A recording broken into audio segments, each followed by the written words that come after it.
Welcome to the podcast about being unmessable with, no matter what life throws at you. Here is your host, Josselyne Herman-Saccio. Welcome to Be Unmessable with the podcast, and this is my tip of the week. My name is Josselyne Herman-Saccio, and I'm your host, and I want to talk to you about overwhelm and shifting that feeling of overwhelm to a feeling of clarity and ease. What are you talking about, you might say, Josselyne? Well, let me tell you what I'm talking about. First of all, just ask yourself, do you ever feel like you're running out of time? Just kind of, think about that for a second. I work with a lot of people that often say, I don't have enough time. I'm running out of time. I ran out of time. I couldn't do that thing because I ran out of time. Do you find it challenging to accomplish everything on your to-do list? Leaving you with actually ending the day wishing you had more hours in the day because you haven't been able to accomplish everything on your list? Well, I've been there, and I want to share with you a methodology that has helped me shift from overwhelm to ease. And overwhelm is something I literally have disappeared in my life. I have not experienced being overwhelmed in decades. And when I talk to people that experience being overwhelmed and they implement this very simple methodology, they disappear that feeling of overwhelm too. So I want to give this to you. Okay, this has to do not so much about the amount of time you have, but your relationship to time.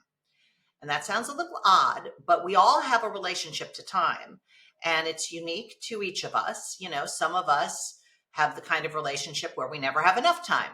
Some of us have a relationship where we, feel like we're wasting time. There's a lens that we look at our time through. So the first thing I would recommend, if you experience having, the feeling that you're running out of time or you don't have enough time to do what you need to do, and you end up feeling overwhelmed or stressed out, the first thing, you want to make a really comprehensive list of everything that you need or want to accomplish. Everything should go on this list. So you might want to take at least 40 minutes to make this list. I know that sounds like a long time, but you want it to include everything from every area of your life, whether it's personally, professionally, for your health and well-being. You want to make a list of everything you need or want to accomplish. It could be work tasks, it could be personal goals, it could be something with your family, with vacations, but jot them all down. And the purpose of doing this step in this methodology is to bring clarity to the plethora of incomplete tasks that might be causing you stress or overwhelm. So that first step is to write it all down. Then the second step is to assign deadlines to every item. So what does that look like? You go to any item on your list and you assign a by when date for which this needs to get completed. So, you might have vacation with the family scheduled by December, and that might be 6 months away because it's not a pressing item. And you might have, get that proposal done for my colleague or my boss by Friday, which is a little bit more pressing. So you're going to have by when dates for every single item. Now, what does this do? This step adds a layer of structure to your to-do list rather than having a bunch of, well, I'm going to get this done someday or later, both of which are not real times. Someday and later you cannot find in your calendar. You cannot find anywhere in the world a someday or a later.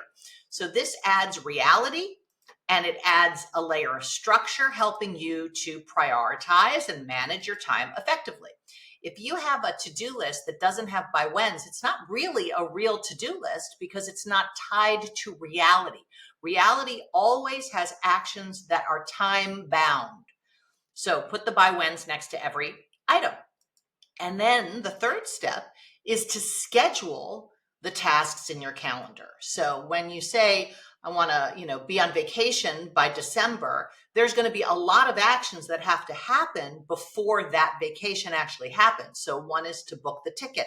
So put in your calendar on whatever date you want to book the ticket by, book ticket to Paris for the family by March 1st or whatever date.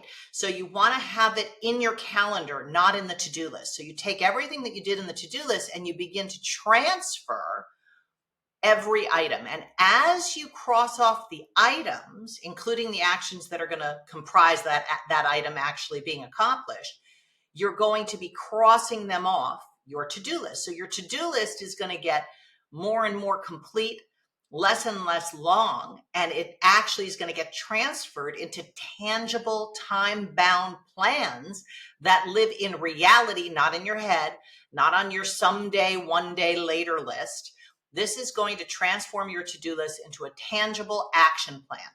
So open your calendar and schedule each task at specific times and days and cross them off your list as you go. Now, what you might find in this fourth step is that you have some overlaps because you have certain items that you're scheduling that are, at the same time as something else. If you notice any overlaps in your calendar, take the time to reschedule whatever the conflicting tasks are. So you may have to reschedule the item you just put in your calendar, or you might have to reschedule the existing item. So if you have go to Paris with my family December 1st, but you have an ongoing yoga class on Fridays that you do that is in your calendar, you're going to have to reschedule that yoga class or find a way of doing it from Paris, right? So that's kind of a silly example, but there are work meetings and there are standing calls that you might have, and you may have to reschedule some of those things or rework the by when from your to-do list. See, in reality, there are no two things in the same place at the same time. Yet, in our heads, we can do two things at once.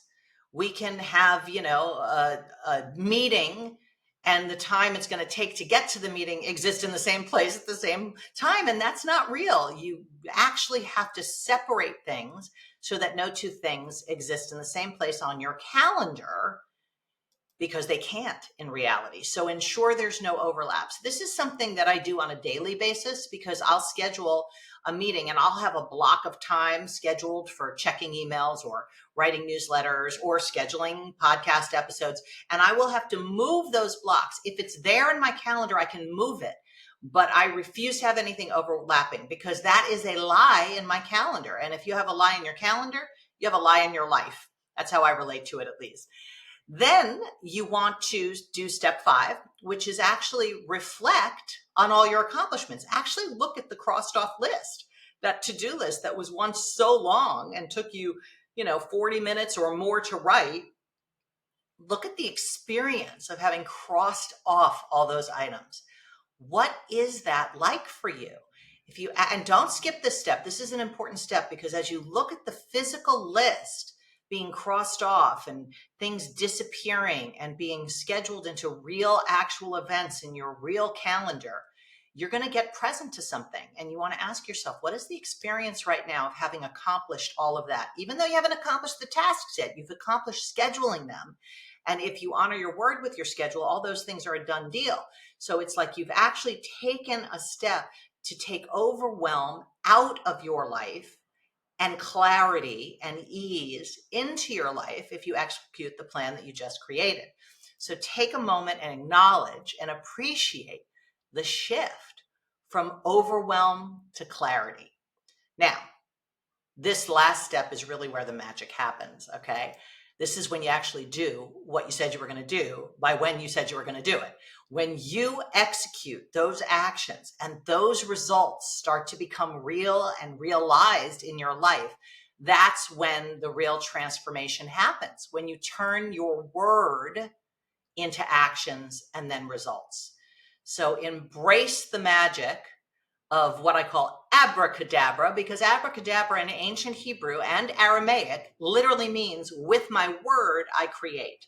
With my word I create. And with your word, you created the to-do list and you created the schedule and the action plan. So execute the tasks as planned and you will be in the world of magic and abracadabra. And by doing these steps myself, I have found myself transitioning from a state of overwhelm and stressed outness to a space of ease and clarity and power because I'm producing the results. It's like all I have to do is just follow the steps that I designed. So you distinguish the list, you design the dates, you design the actions, you execute those actions on those dates and times, and you will have a world of results that come with flow and ease. So I invite you to play the abracadabra game and actually translate everything that you're calling overwhelm, everything there is to do, everything there is to handle, everything that you want to accomplish, and bridge it from that world of overwhelm to the world of reality. And let me know how it goes when you do that. So if you are going to take that on, by all means, email me. In the show notes, I'm also going to put a link to a workshop that I did for people called Design Your Days. Typically, people pay for that workshop on my website, but if you're listening to this podcast episode, I'm going to give you a free link so that you can actually do the workshop yourself for free, and let me know what you discover out of doing it. I would really be interested to know, and I will respond to every email. I'll see you on the next episode of Be Unmessable With, the podcast.